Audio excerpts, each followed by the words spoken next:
नमस्कार दोस्तों, आप सभी का स्वागत है मेरे चैनल इंग्लिश पोर में। यह एक ऐसा प्लेटफॉर्म है जहां आपको इंग्लिश बहुत ही सरल तरीके से सिखाई जाती है। अगर आपको मेरा चैनल पसंद आए तो मेरे चैनल को ज़रूर सब्सक्राइब कीजिए और बेल आइकन दबाना बिल्कुल ना भूलिए। और हाँ, वीडियो पसंद आए तो थम्स अप ज़रूर करिएगा। पिछली वीडियो में हमने बताया था कि काल कितने प्रकार के होते हैं, उन कालों के प्रकार का कितने सब डिवीज़न होते हैं। यह वीडियो देखने से पहले उसको ज़रूर देखें, पर हाँ, इस वीडियो देखने के बाद आपके सारे टेंस के डाउट क्लियर हो जाएंगे। आपको 9 मिनट के अंदर 3 महीने का जितना भी कोर्स है सारा इसी वीडियो में ख़त्म हो जाएगा। सो पूरा वीडियो देखिएगा। धन्यवाद। चलिए शुरू करते हैं। आज हम पढ़ने वाले हैं टेंस। टेंस का मतलब होता है काल, यानी समय, यानी टाइम। वैसे तो टेंस हमने पिछले वीडियो में पढ़ा था, फिर भी आपको रिवीजन करवा देता हूँ। टेंस में बेसिकली 3 पार्ट होते हैं, प्रेजेंट, पास्ट और फ्यूचर। इनकी पहचान होती है प्रेजेंट से है, पास्ट में था और फ्यूचर में गा। मतलब कि अगर आखिरी में है, था और गा का प्रयोग हो तो आपको समझ में आ जाएगा प्रेजेंट है, पास्ट है या फ्यूचर है। अब बात करते हैं इनके पार्ट क्या होते हैं। बेसिकली अगर प्रेजेंट की बात करें तो प्रेजेंट में होगा present indefinite, present continuous, present perfect और प्रेजेंट परफेक्ट कंटिन्यूस। फिर पास्ट की बात करते हैं तो पास्ट में होगा past indefinite, past continuous, past perfect और पास्ट परफेक्ट कंटिन्यूस। और अगर फ्यूचर की बात करें तो फ्यूचर में होगा future indefinite, future continuous, future perfect और फ्यूचर परफेक्ट कंटिन्यूस। वैसे तो 3 ही काल होते हैं, प्रेजेंट, पास्ट और फ्यूचर। अगर इनको समझना हो तो इनके 4 पार्ट होते हैं, पास्ट के 4, प्रेजेंट के 4 और फ्यूचर के 4। अगर और सरल भाषा में आपको समझाना हो तो ये समझाता हूँ। गांव में एक बुजुर्ग रहते हैं जिनका नाम टेंस है। उनके 3 पुत्र हैं, प्रेजेंट, पास्ट और फ्यूचर। और इन प्रेजेंट के भी 4 लड़के हैं, पास्ट के भी 4 लड़के हैं और फ्यूचर के भी 4 लड़के हैं। कुल मिला के तीसरी जनरेशन के 12 लड़के हो जाते हैं। ठीक है। प्रेजेंट के बच्चों का नाम है present indefinite, present continuous, present perfect और प्रेजेंट परफेक्ट कंटिन्यूस। पास्ट के बच्चों का नाम है past indefinite, past continuous, past perfect और पास्ट परफेक्ट कंटिन्यूस। वैसे ही फ्यूचर के बच्चों का नाम है future indefinite, future continuous, future perfect और फ्यूचर परफेक्ट कंटिन्यूस। इस तरीके से 12 बच्चे हो जाते हैं, मतलब कि 12 टेंस हो जाते हैं। अब आपको समझ में आ गया होगा, उम्मीद करता हूँ। हमें टेन चार्ट क्रिएट करने के लिए 3 रो और 4 कॉलम की ज़रूरत पड़ती है। रो में हम रखेंगे प्रेजेंट, पास्ट और फ्यूचर, जिनके 4 पार्ट होते हैं, प्रेजेंट के भी 4, पास्ट के भी 4 और फ्यूचर के भी 4। और हम कॉलम में, एक कॉलम में रखेंगे इंडेफिनिट, फिर दूसरे में रखेंगे कंटिन्यूस, फिर परफेक्ट और फिर परफेक्ट कंटिन्यूस। इस तरीके से हमारे पास 4 कॉलम और 3 रो हो जाएंगे। सबसे पहले टेंस को जानने के लिए हमें ये पता होना चाहिए कौन सा हिंदी का वर्ड आखिरी में आएगा जिससे हम उसको पहचान सकें। अब देखते हैं इंडेफिनिट को कैसे पहचानें।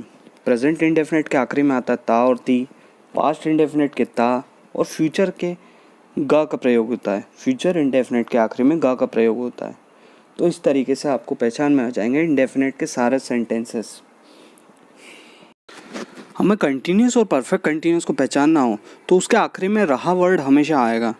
खा रहा था, पी रहा था, सो रहा था, मतलब काम जारी है, लगातार चल रहा है। इस तरीके से हम कंटिन्यूस और परफेक्ट कंटिन्यूस को पहचान सकते हैं। अगर हमें कंटिन्यूस और परफेक्ट कंटिन्यूस में दोनों के बीच में अगर अंतर करना हो तो परफेक्ट कंटिन्यूस में हमेशा याद रखना समय का प्रयोग। मैं सुबह से खा रहा हूँ, मैं दोपहर से दौड़ रहा हूँ, इसमें एक समय बताया गया है, समय दर्शाया गया। और अगर किसी भी वाक्य में समय को दर्शाया जाता है तो वो परफेक्ट कंटिन्यूस के अंतर्गत आ जाता है। और अगर हमें परफेक्ट को पहचानना हो, परफेक्ट मतलब काम कंप्लीट हो चुका है, कंप्लीट हो चुका है, चुका वर्ड का हमेशा यूज़ होगा। अगर आपको देखना हो तो पास्ट, प्रेजेंट और परफेक्ट में चुका है वर्ड का यूज़ होगा तो समझ लीजिएगा वो परफेक्ट के अंतर्गत आ जाता है। अब कंटिन्यूस परफेक्ट और परफेक्ट कंटिन्यूस में अंतर समझ लेते हैं। उदाहरण से, मैं फुटबॉल खेल रहा हूँ, ये आ जाएगा कंटिन्यूस में क्योंकि काम चल रहा है। मैं फुटबॉल खेल चुका हूँ, मतलब ये कंप्लीट हो चुका है, परफेक्ट का सेंटेंस है। और मैं सुबह से फुटबॉल खेल रहा हूँ, ये परफेक्ट कंटिन्यूस के अंतर्गत आ जाएगा। पास्ट टेंस में सभी के आगे था का प्रयोग होगा। था जहाँ भी आएगा आप समझ जाइएगा पास्ट टेंस है। जैसे कि वह गाना गाता था, इंडेफिनिट। वह गाना गा रहा था, कंटिन्यूस। वह गाना गा चुका था, परफेक्ट। और वह 2 साल से गाना गा रहा था, परफेक्ट कंटिन्यूस। फ्यूचर में सिवाय इंडेफिनिट में बाकी सब में होगा का प्रयोग हुआ, बाकी सिर्फ इंडेफिनिट में गा का प्रयोग हुआ। ठीक है, वह गाना गाएगा, इंडेफिनिट। वह गाना गा रहा होगा, कंटिन्यूस। वह गाना गा चुका होगा, परफेक्ट। वह 2 साल से गाना गा रहा होगा, फ्यूचर परफेक्ट कंटिन्यूस। अब हमें यह पता चल गया है कि कौन सा वर्ड आएगा तो कौन सा टेंस यूज़ होगा हिंदी में। अब देखते हैं इंग्लिश में कैसे पहचानें और कैसे सेंटेंस मेकिंग करें। यही टेंस चार्ट अब शुरू होता है। इंडेफिनिट टेंस में एस और ईएस का प्रयोग होता है। अगर O X C H double S S H का प्रयोग होता है वर्ब के अंदर, क्रिया के अंदर, तो ईएस का प्रयोग होगा, अदरवाइज एस का प्रयोग होगा। पर इसमें भी एक बात का ध्यान रखना पड़ेगा, जब भी प्लूरल हो सब्जेक्ट तो वर्ब का फर्स्ट फॉर्म लगेगा, और बाकी में अगर सिंगुलर हो तो एस और ईएस। डज जो रहेगा वो हमेशा एक वचन के साथ प्रयोग होगा और डू हमेशा बहुवचन के साथ। अब बात करते हैं कंटिन्यूस। कंटिन्यूस में इज ए मार का प्रयोग होगा। एम का प्रयोग हमेशा आई के साथ होता है, इज हमेशा सिंगुलर के साथ प्रयोग होगा और आर हमेशा प्लूरल के साथ प्रयोग होगा। वैसे ही परफेक्ट टेंस में हैज़ और हैव जुड़ जाएंगे, और परफेक्ट कंटिन्यूस में हैज़ बीन और हैव बीन उसके साथ टाइम मेंशन होगा। अब बात करते हैं पास्ट इंडेफिनिट की। पास्ट इंडेफिनिट ऐसा एक होता है, ऐसा टेंस है जिसमें वर्ब का सेकंड फॉर्म यूज़ होता है। बाकी सब में या तो वर्ब का फर्स्ट फॉर्म यूज़ होगा या वर्ब का थर्ड फॉर्म।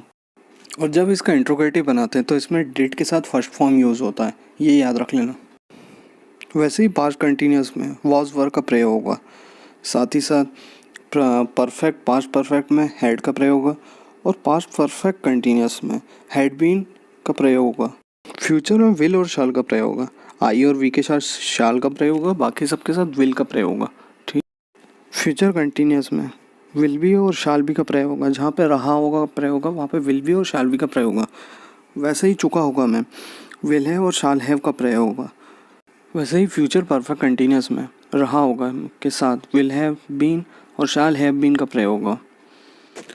अब हमें पता चल गया है कि हेल्पिंग वर्ब अगर रहा है आएगा तो इसे मार लगता है, चुका है आएगा तो हैज़ हैव आएगा, चुका था आएगा तो हैड का प्रयोग होगा, या फिर रहा होगा आएगा तो विल बी और शाल बी का प्रयोग होगा। अब हम सारे सेंटेंसेस का एक बेसिक रूल देखते हैं। अब हम देखते हैं बेसिक रूल जिससे हम कोई भी सेंटेंस को बना सकते हैं। सबसे पहले आता है सब्जेक्ट।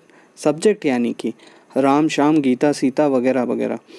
फिर आती हेल्पिंग वर्ब मतलब सहायक क्रिया, is am are was were shall will. फिर आती मुख्य क्रिया, play run walk write read sing. दौड़ना भागना हंसना बोलना ये सभी क्रियाएं हो जाती हैं। फिर उसके बाद आता है ऑब्जेक्ट। ऑब्जेक्ट यानी वस्तु, किस वस्तु से वो कार्य हो रहा है। जब हम सेंटेंस बनाते हैं तो subject, helping verb, main verb और फिर ऑब्जेक्ट। अगर नेगेटिव बनाते हैं तो हेल्पिंग वर्ब और मेन वर्ब के बीच में नॉट लगा देते हैं। और जब इंट्रोगेटिव बनाते हैं तो इंट्रोगेटिव में मेनली हम हेल्पिंग वर्ब को आगे ले आते हैं और सब्जेक्ट को दूसरे नंबर पे ले आते हैं, एक्सचेंज हो जाता है। अब आपको बता ही दिया है कि हेल्पिंग वर्ब कैसे लिखी जाती है। चुका है आएगा तो हैज़ हैव का प्रयोग करा जाएगा, रहा है आएगा तो इज एम आर का, रहा था आएगा तो वॉज वर का, चुका था का हैड आएगा, और चुका होगा तो विल हैव और शाल हैव का प्रयोग होगा। हमने ये समझ लिया हेल्पिंग वर्ब अलग अलग टेंसेस में किस तरीके से प्रयोगी। अब देखते हैं वर्ब कैसे प्रयोगी अलग अलग टेंसेस में।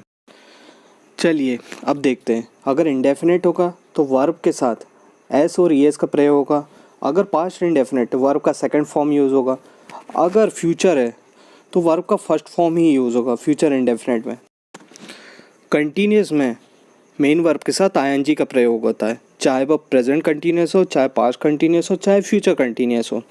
अब जहाँ भी परफेक्ट आएगा वहाँ वर्ब का थर्ड फॉर्म यूज़ होगा। वैसे ही परफेक्ट कंटिन्यूस के अंदर भी मेन वर्ब के साथ आईएनजी का प्रयोग होगा। अगले वीडियो में हम 12 टेंसेस का पॉजिटिव, नेगेटिव और इंट्रोगेटिव सेंटेंस बनाना सीखेंगे उनके रूल्स के साथ। तो हमें सब्सक्राइब करना ना भूलिएगा। Thanks for watching guys. Thank you.